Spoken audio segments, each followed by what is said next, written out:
Selamat pagi para kader orang muda dimanapun Anda berada. Hari ini tanggal 15 April.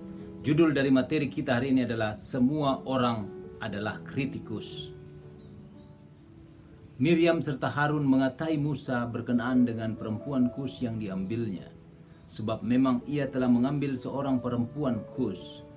Dari kitab Bilangan bab 12 ayat 1. Para kader yang saya cintai dan saya banggakan.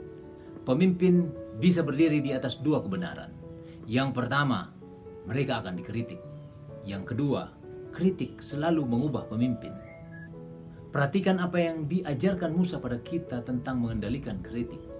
Kitab Bilangan bab 12. Yang pertama, jagalah kerendahan hati Anda. Ayat 3.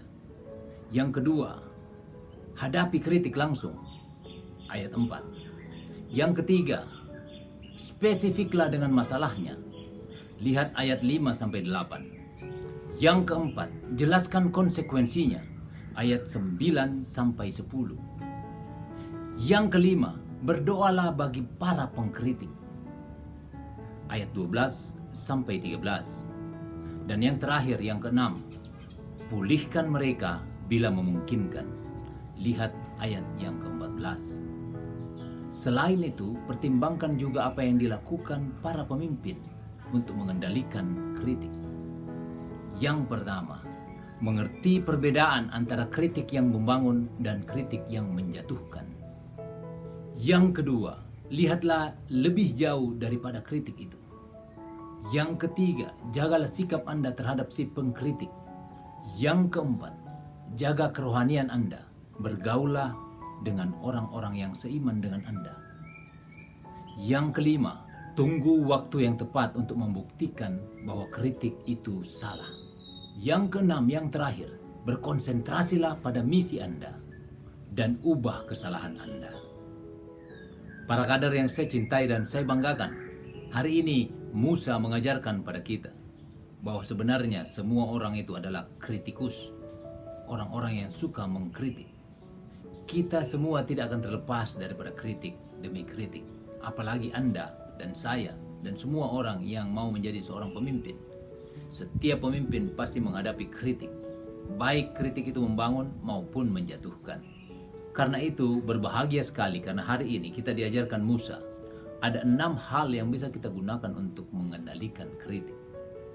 Yang pertama tadi, tetaplah rendah hati. Setiap orang yang dikritik harus tetap menunjukkan kerendahan hatinya. Itu yang diajarkan Musa pada Bilangan bab 12 ayat 3. Yang kedua, hadapi kritik secara langsung. Jangan sembunyi. Saya punya pengalaman dengan hal ini. Pada satu ketika, saya harus memimpin satu unit kerja. Dan saya heran, hampir semua ruangan dari orang-orang yang sejabat dengan saya. Di beberapa tempat saya lihat selalu ada pintu belakang. Dan saya tanya, kenapa harus ada pintu belakang? Mereka takut dengan wartawan. Mereka takut dengan orang-orang yang tidak sejalan dengan pikiran mereka. Dan saya minta supaya pintu itu ditutup selamanya, permanen. Ketika saya menghadapi wartawan, ketika saya menghadapi pengkritik, ketika saya menghadapi orang-orang yang memprotes secara langsung, saya mendapatkan kepercayaan diri dan saya mendapatkan rasa yang lain dibanding dengan kalau saya tidak mau menghadapi si pengkritik itu. Yang ketiga, spesifiklah dengan masalahnya.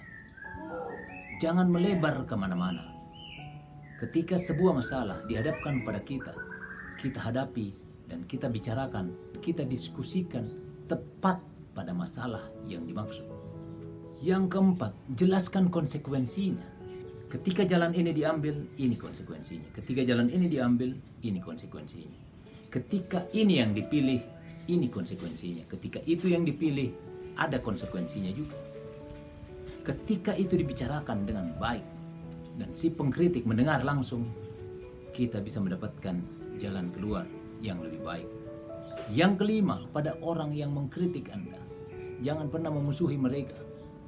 Berdoalah bagi mereka dan bersyukurlah karena Anda semua masih disayang Tuhan dengan memberikan orang-orang yang mengontrol Anda, yang mengkritik Anda.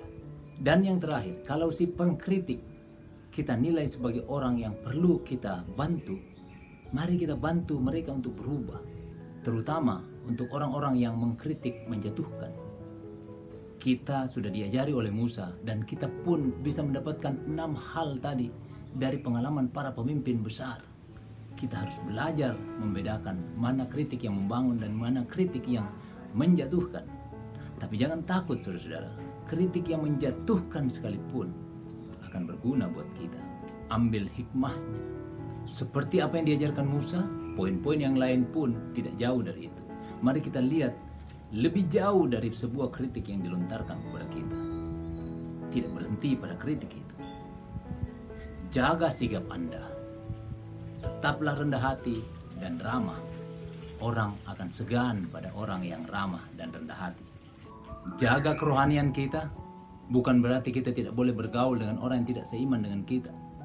Bergaullah lebih dalam dengan orang yang seiman dengan Anda, tetapi tetaplah bergaul dengan orang-orang yang tidak seiman, karena mereka semua adalah saudara-saudara kita. Kemudian juga kita diingatkan, tetap sabar, tunggu waktu yang tepat untuk membuktikan bahwa sebuah kritik, apalagi yang menjatuhkan, adalah salah, dan biar waktu yang menjawab itu semua. Dan yang terakhir, kita juga diingatkan, tetap fokus dan setia pada misi Anda. Kalau Anda menerima sebuah kritik dan Anda mengakui kesalahan Anda, ubah kesalahan Anda. Para kader yang saya cintai dan saya banggakan, hari ini saya pun belajar, sama seperti Anda. Mari kita bersama-sama dengan rendah hati, mau terus belajar dari hari ke hari. Para kader yang saya cintai dan saya banggakan, pertanyaan kita hari ini, bagaimana Anda menangani kritik? Bagaimana Anda bisa lebih baik lagi dalam menerima kritik? Selamat belajar dan berlatih. Tuhan memberkati kita semua. Amin.